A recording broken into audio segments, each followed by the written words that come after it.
Hello दोस्तों, नमस्कार दोस्तों, स्वागत है आप सभी का। इस वीडियो में हम बात कर रहे हैं कई बड़ी और लेटेस्ट अपडेट के बारे में जो कि संबंधित है यूपी पुलिस कांस्टेबल भर्ती परीक्षा रद्द होने के बारे में और नई तिथि को लेकर।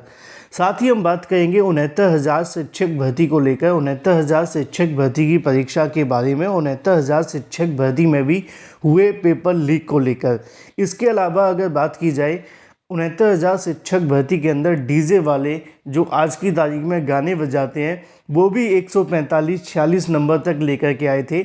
और आरओ को लेकर बात करें उससे पहले आप लोग चैनल को सब्सक्राइब करके बेल आइकन को दबा लें और वीडियो को लाइक कर दें, जिससे कि आपको रियल ऑथेंटिक जानकारी ऑनलाइन अड्डा फॉर स्टडी यूट्यूब चैनल से मिलती रहे। शुरुआत करते हैं सबसे पहली अपडेट के साथ। आगे बढ़ने से पहले हम बात करें उत्तर प्रदेश बीएड प्रवेश परीक्षा की बेस्ट बुक के बारे में जो कि चक्षु प्रकाशन की है, जो कि आप सभी को देखने के लिए मिलती है आपके संपूर्ण पाठ्यक्रम पर आधारित स्टडी गाइड बुक, जिसमें आपको 2700 से ज़्यादा महत्वपूर्ण क्वेश्चन और 7 सॉल्व पेपर भी देखने के लिए मिलते हैं।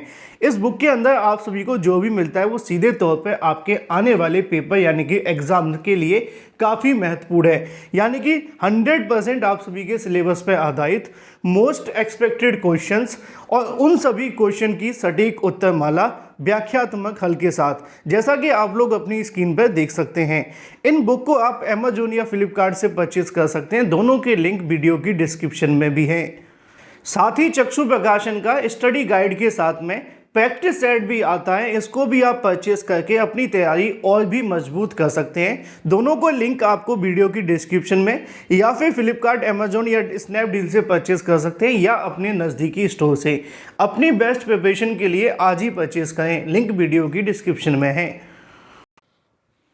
69,000 शिक्षक भर्ती हो या फिर इसके अलावा यूपी पुलिस कांस्टेबल हो या आरओ हो या फिर इसके अलावा उत्तर प्रदेश में होने वाली कोई भी भर्ती, आपने देखा होगा कि किसी भर्ती को लेकर जैसी परीक्षा आयोजित होती है, आप परीक्षा सेंटर से अपने घर तक का रास्ता तय नहीं कर पाते, तब तक आप सभी के सामने इस प्रकार की जानकारियाँ आ जाती हैं कि पेपर आउट हो चुका है, पेपर लीक हो चुका है। और कुछ ऐसे अभ्यर्थी फिर इसमें से बढ़ जाते हैं जो ये चाहते हैं कि परीक्षा को रद्द कर दिया जाए। कुछ ऐसे अभ्यर्थी होते हैं जो ये चाहते हैं कि इस परीक्षा को संपूर्ण करा दिया गया है तो नौकरी भी दे दी जाए। अब इसमें दो तरीके की दिक्कत हमें देखने के लिए मिलती है। एक तो वो जो सही होते हैं कि परीक्षा का पेपर आउट हुआ तो लीक होना चाहिए, एक वो जो सही होते हैं जिन्होंने मेहनत करके भी परीक्षा के अंदर सही नंबर लाए हैं। लेकिन दिक्कत किसको होती है? दिक्कत सबसे ज़्यादा उसको देखने के लिए मिलती है जिसके कहने के बावजूद सही बातें नहीं मानी जाती। फिर अभ्यर्थी आपस में एक दूसरे के दुश्मन बन जाते हैं।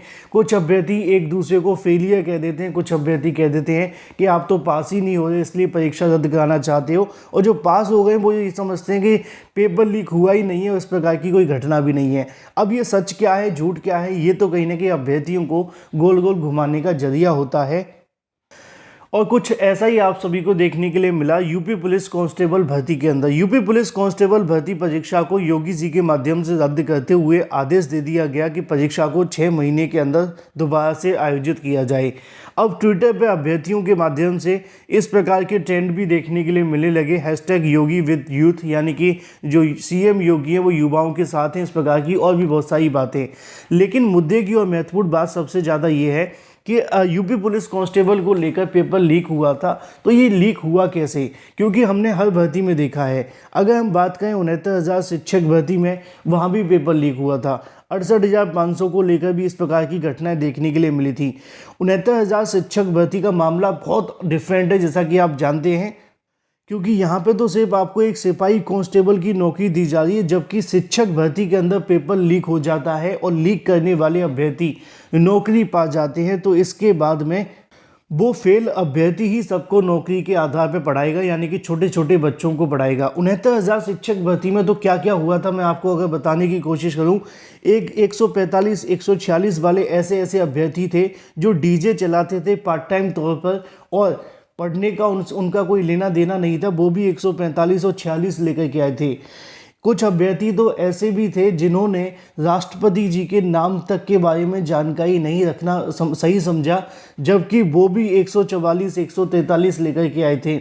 इसके अलावा कुछ अभ्यर्थी ऐसे भी देखने के लिए मिले थे जो कि सीधे तौर पर सॉल्वर गैंगों के साथ में संपर्क रखते थे, जैसे कि मायापति दुबे, नाम तो सुना होगा, है ना, और एक पटेल करके था, उनका नाम मुझे याद नहीं आया, लेकिन वो बहुत बड़ा था, है ना। उनका भी कहीं ना कहीं एक बहुत इस प्रकार की जानकारी मिली कि उनका खुद के कॉलेज है, खुद के ही कहीं ना कहीं उनके जो है कोचिंग संस्थान है, और उसके बाद में उन्होंने भी कहीं ना कहीं पेपर लीक हुआ और उनकी तो संपत्ति को भी कुर्क कर दिया गया था। पटेल करके थे, आप में से किसी को नाम याद हो तो बता देना। इस प्रकार के बहुत सारे ऐसे देखने के लिए मिले और कुछ पटेल अभ्यर्थी भी थे, है ना। इससे पता चलता है कि निश्चित तौर पे इनके आपस में कोई संबंध थे और उसी संबंध का फ़ायदा उठाकर इन्होंने पेपर को लीक जैसी चीज़ें सामने निकल के आई। अब 69,000 शिक्षक भर्ती में ही पेपर लीक हुआ था। कई ऐसे छात्र संगठन थे जिनका दावा ये था कि 69,000 शिक्षक भर्ती को लेकर पेपर लीक हुआ। अभ्यर्थियों ने पीएनपी पे काफ़ी लंबे समय तक धरना प्रदर्शन किया। 69,000 शिक्षक भर्ती के अंदर बहुत सारे ऐसे अभ्यर्थी भी देखने के लिए मिले जो कोर्ट चले गए। इसके अलावा और भी बहुत सारी चीज़ें देखने के लिए मिली, लेकिन अंततः इस भर्ती को सुप्रीम कोर्ट के आदेश के आधार पर सही मानते हुए पारित कर दिया, जबकि पेपर लीक जैसा मुद्दा साइड हो गया, क्योंकि कट ऑफ का मुद्दा काफ़ी ज़्यादा बड़ा था और कट ऑफ के मुद्दे की वजह से सभी मुद्दे साइड हो गए। 1.5-2 साल तक ये भर्ती लटकी रही और ऐसे में पेपर लीक वाला जो मामला था वो शांत हुआ, जबकि अभ्यर्थियों के पास कई ऐसे सबूत थे जिसके आधार पर ये बताया जा सकता था कि पेपर शुरू होने से पहले ही व्हाट्सएप पर वायरल हो गया था। और इस प्रकार की घटना बहुत ज़्यादा देखने के लिए मिली थी 69,000 शिक्षक भर्ती के अंदर। तो अगर पुलिस भर्ती कांस्टेबल को रद्द किया जा सकता है तो 69,000 शिक्षक भर्ती में भी कहीं ना कहीं कोई ना कोई घोटाला तो हुआ होगा, क्योंकि वो कहावत तो हमने भी सुनी है कि बिना आग के धुआं उठता नहीं है, और 69,000 शिक्षक भर्ती में कहीं तो आग लगी थी, इसलिए इतना बड़ा धुआं उठा था पेपर लीक को लेकर। लेकिन उस समय सरकार ने एक नहीं सुनी और मामले को रद्द कर दिया। हालांकि उस समय अभ्यर्थियों के संगठन बहुत ज़्यादा कम थे और आवेदन करने वाले अभ्यर्थी 3-4 लाख थे और सोशल मीडिया का इस्तेमाल करने वाले अभ्यर्थी बहुत ज़्यादा कम, जिसकी वजह से ये मामला टूल नहीं पकड़ पाया। लेकिन उसमें भी पेपर लीक जैसी खबरें बहुत ज़्यादा देखने के लिए मिली थी और रद्द करने के लिए अभ्यर्थी कोर्ट तक गए थे। हालांकि कोर्ट में आप जानते हैं ज़्यादा कुछ मिलता नहीं है। बात कर लेते हैं अपनी अगली अपडेट के बारे में, जो कि संबंधित है आरओ को लेकर भी। आज भी 69,000 शिक्षक भर्ती को लेकर अभ्यर्थियों के माध्यम से धरना प्रदर्शन दिए जा रहे हैं और अभ्यर्थी अपनी मांगों को लेकर लगातार मांग कर रहे हैं कि 69,000 शिक्षक भर्ती को लेकर जो उनकी मांगें वो पूरी की जाए। ऐसे में अभी तक ये मामला ख़त्म हुआ नहीं है, जबकि पुरानी ऐसी भर्तियां जिनके पेपर आउट हो चुके हैं उन पर सरकार का कोई मोटिव ही नहीं है कुछ बोलने का। फिलहाल आरओ को लेकर बात की जाए तो यूपीपीएससी के ऊपर अब दबाव बढ़ गया है परीक्षा को निरस्त करने का, क्योंकि पुलिस भर्ती कांस्टेबल परीक्षा रद्द हो जाने के बाद से अब निश्चित तौर पर आरओ को लेकर भी निश्चित तौर पर आयोग के ऊपर सवाल खड़े हैं। हालांकि अभी तक यहाँ पर गड़बड़ी को लेकर जो संबंधित साक्ष्य मांगे गए हैं, इसको लेकर अभी कोई चीज़ स्पष्ट नहीं है कि आयोग आगे क्या करेगा। अभी भी सरकार ने नोटिस जारी किया है कि वो इस मामले पर अपने जो साक्ष्य हैं वो भेज सकते हैं और उन भेजे गए साक्ष्यों के आधार पर आगे फैसला लिया जाएगा। वहीं बात की जाए अपनी अगली अपडेट के बारे में, जो कि संबंधित है बीएड प्रवेश परीक्षा को लेकर। इस बार बीएड प्रवेश परीक्षा के अंदर आवेदन में कमी देखी जा रही है। अभी तक हुए आवेदन के मुताबिक पिछली बार के मुकाबले थोड़े से आवेदन कम है और उसका सबसे बड़ा जो कारण देखने के लिए मिला है वो बीएड का प्राइमरी शिक्षक भर्ती से बाहर होना। फिलहाल इस वीडियो में इतना ही। Thank you for watching this video.